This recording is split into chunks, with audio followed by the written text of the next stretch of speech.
So we got a new patron, and his name is Ryan Cannon, and he had suggested I watch a movie called Julie Darling, which I had never heard of. And when I looked it up, it looked intriguing. It was an 80s horror film that I'd never heard of. And because it was free and I just so happened to have time and I didn't have anything lined up in the moment, I watched it. Now, I wish I could do reviews for every patron or every, I used to try to do one like every month for people, but couldn't do that. Mostly what Patreon and the membership stuff is for is to support the channel. I wish I could do reviews for everyone who suggests one, but because he suggested it right in the right moment, I was like, perfect, let's do it. So I watched it. It is on the Roku channel for free. Probably not the best place to watch it because, number one, there was an ad every like 5 minutes, and they were like 2 minutes long. So add 2 minutes every 5 minutes. The movie was like 2 hours long by the time it was over, and it's only an hour and 28-minute movie. Also, in addition to that, it was like 4:3 box ratio, and it was a terrible looking transfer. So, and I looked up on IMDb, I saw some screenshots from it, which must be some restored HD version or something, because those pictures were crisp, they were clean, they looked nice and new. The one I was watching looked like old VHS tape that has not been treated very well. So unfortunately, the film did not look very good. The audio is all right though, so thank God for small favors on that one, I suppose. So, okay, what is this movie about? This is about a girl named Julie. And Julie is very possessive of her father's time, we'll say. I am probably going to talk spoilers. In fact, I'm definitely going to talk spoilers here. But this movie is from 1982. She does not like her mom. Her mom is getting in the way of her life. Her mom does some shitty things to her. She's trying to control her every move, and she loves her dad. She like wants everything to do with her dad, nothing to do with her mom. So, spoilers for the film. I'll say this before I get into spoilers, actually. If you haven't seen it, I loved it. I thought this was great. I thought this was a really twisted film. I really bought into all of it, and I was very surprised by a lot of things that happened. I didn't know what to expect. I went into it completely blind. I had no idea. I thought she was going to be the victim, not what ended up happening at all. So when it took that turn, I was like, oh shit, like this is where we're going. So you can you can add this to the list of like evil kid movies. I mean, I don't know how old the actress actually is in this. Let's see. We don't have a date of birth on her. So she looks like she's probably somewhere between like 16 and 20 maybe. So I don't really know how old she is, but in the movie she's supposed to be a 15, 16-year-old girl, somewhere in that area. And she's fucking twisted, man. She's evil.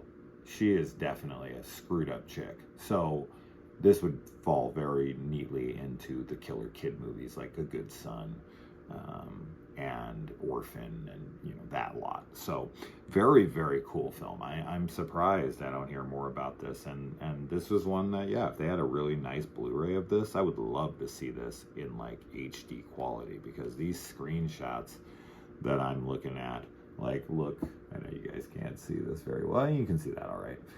That looks like, compare that to the Roku channel footage, just night and day. It's not even close. But okay, so let's talk about the movie. It's just going to be stream of conscious, obviously, but like no notes or anything. I just watched it, and here we go. So yeah, I mean, the fact that she lets her mom get killed. Now, her mom's death is pretty ridiculous. Like, she just kind of like knocks her head like very lightly, and then she's just dead. Like, she doesn't seem to just be passed out and bleeding out. She just seems to be dead instantly, and the knock is like this. It's kind of stupid, but she has the chance to save her. Clear shot. She's went hunting. She knows how to use the gun. She's a good shot. and she just lets the mom die. Her mom does let her snake go, and the guy who helps her let the snake go thinks that he now gets to put his snake wherever he pleases. And the mom's like, absolutely not. He then tries to rape her, and the daughter sees this happening, and she gets the gun. She's gonna save her, and then she like thinks about it and is like, he's kind of doing me a favor. I hate my mom, because her mom's trying to send her away. She's trying to control how much Nestle Quick she can put in her drink. This seems to be the final straw when she lets her snake go, because her mom doesn't like the snake, and the snake gets out of her cage, and she's like putting it in the mom's face, and the mom's like, I've had it, I'm sending you off to boarding school. And of course Julie doesn't want to go to boarding school, because she doesn't want to be away from her dad, because she's a daddy's girl.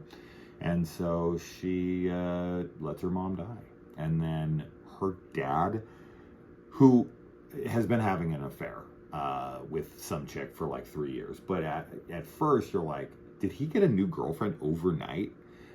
But then it's revealed like, oh, we've only been married in name only for the last 3 years, and I love you, and I want to get married, and my kid's just gonna have to deal with it, because us adults, we have desires. The like way the dad reacts to things in this movie is hilarious. He comes home from wherever the hell he was, and finds his wife dead, and he's kind of upset about it, and he's like, oh my god. And then they have to go in and look through police photos with his daughter, and he's just kind of sitting there. And then when they come back to the house, he's acting completely normal. She's all upset, and she's like, can I sleep with you tonight, daddy? Which I think there's some kind of like sexual thing going on potentially in her mind. Not him, he's not interested in her at all like that, but I think she might be. I don't know, I can't tell in that. Maybe it's just she wants to be daddy's little girl. That's probably what it was. It was just kind of the way she said it, and she wanted to, I don't know. I'm probably overthinking that, so I'm just gonna go with she wants to be daddy's little girl. She's like, forever a child in her head, and she wants daddy to take care of her.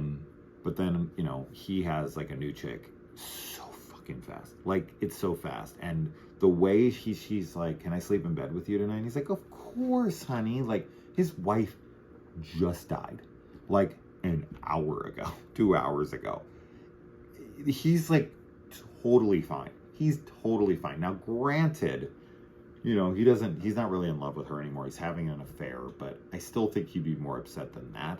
But then he just rushes off, and he's trying to get married to another chick in like 2 minutes. And then she agrees to it. Then Julie does not want anything to do with this chick or her son. And of course she sees them as, an enemy to her now. And so she tries to kill the son, locks him in a refrigerator, and then they find him last second and are able to revive him.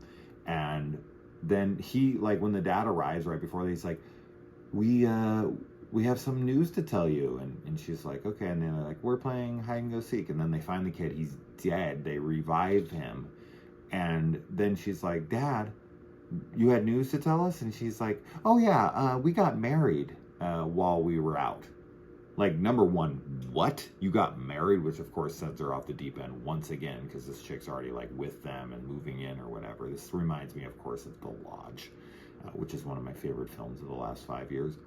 But he's like, the kid just almost died, or did die. I don't know, honestly. I can't really tell if he just was like blacked out and they like woke him up, or if they revived him or not. Whatever way it is, that kid almost died. And she's just like, oh, Dad, like, what were you gonna tell me? Like, literally as the kid's still sitting there like, what's going on? Like, where am I? He's like, oh yeah, I forgot. We got married. Like, what? Who is this guy? Who is this guy? He's not freaking out anywhere near as much as he should be. It's so funny.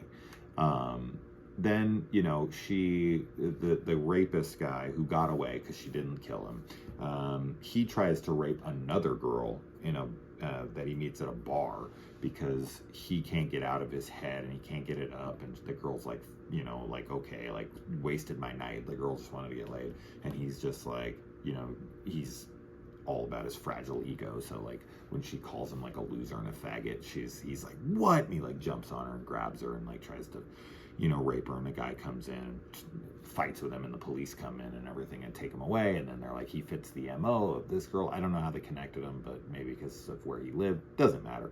But they call in Julie and the dad to like, look at a lineup, see if any of them are him. And she's like, no, because she wants to use him.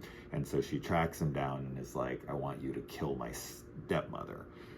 Or I'm going to expose you to the cops. And he's like, what the fuck is wrong with you? So she sets up this elaborate plan of letting him kill her. And she even is like, you can rape her all you want when she's dead.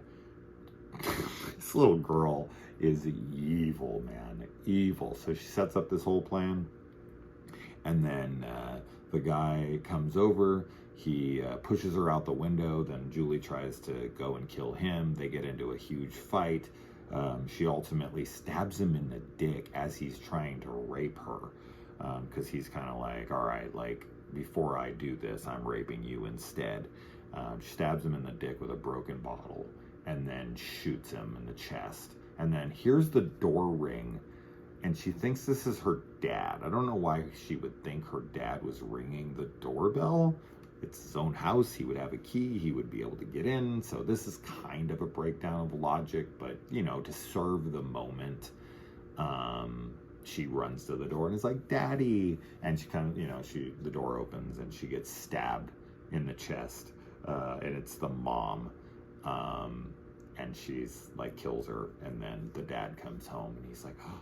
And she's like bloody on the couch, and she's like, your daughter saved my life.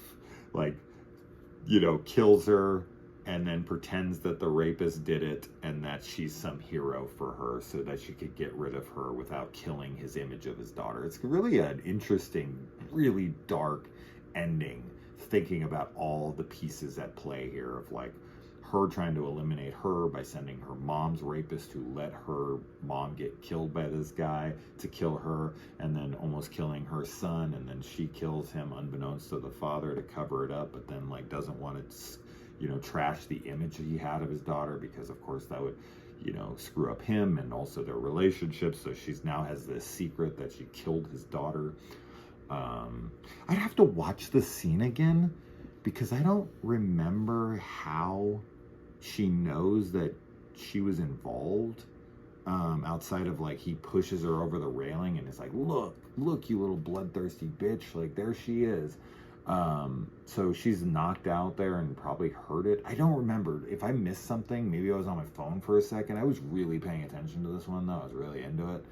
But it had an ad every 5 fucking seconds, so I would get on my phone during the 2-minute ads, and then sometimes it would come back on and I'd be on my phone like trying to finish something and like kind of watching. So if I missed the moment where she realized, like if Julie, I didn't think Julie was in the room and was like, kill her, you know what I mean? If she was, I totally missed it. I need to fast forward to that spot, or rewind, whatever, to that spot, to see it again, to know how the mom knew she was in on it. I'm sure it's there. I'm sure it's like an obvious scene that I completely missed, but that's the only thing I seem to be unclear of. But regardless, or if she didn't, and the mom was just like, screw it, I'm killing this girl because I can blame it on him, and she's also evil. So that would be an interesting twist as well, as if there isn't any proof, and we're supposed to believe that the mom is like, I think you tried to kill my kid, or even like, I didn't think you tried to kill my kid. I just want to get rid of you because you're getting in the way of me, and you've met your match. His new wife is screwed up like you and just wanted to kill you when she had the opportunity to get you killed, which is kind of karma for what she did to her mom. So I don't know. Ryan, you've seen this film before. You recommended it. Did I miss the scene, or what's your take on that ending and whatnot? But a really twisted, fun film. I like these kinds of films where the daughter is secretly, like, has this secret life, almost like Angel, the prostitute movie. They made like 4 of those fucking things. Or the Linda Blair movie that Wes Craven made, Summer of Fear, I think is what that one was called. Or am I mixing those titles up? I think that's the Summer of Fear. The Linda Blair one. What's the, yeah, because what's the one where, it doesn't matter. I'll look at it after. But I like these types of movies. I like the evil kid movies where no one suspects that they could possibly be evil, especially when they're so sweet and so innocent and so cute and so proper, and you're like, oh, this girl could never do anything. So yeah, this was cool. Thanks, Ryan, and thank you for your Patreon donation. If you want to become a channel member, or if you want to support us on Patreon, please check out the description below, so that you guys keep the channel going. We don't get a lot of money for what we do, but it's enough to make a difference, and we appreciate every single one of you that does the memberships or the Patreon. You probably get more out of the memberships, to be completely honest, but with that, I don't think you can pick how much you give, as to where with Patreon you can. So if you want to just donate to the channel and you want to give more, then Patreon's probably your best bet. But if you want like early access to every video that we release, I stagger them and I put them, but I release them all at once for our members. So they're gonna be like 5 videos at once that are uploaded, and you guys have instant access to them. So anyway, that's that. Thank you once again for becoming a Patreon member, and I appreciate all of you, whether you support the channel with money or not. You support us with your time, and that's as valuable. So, all right, guys, bye.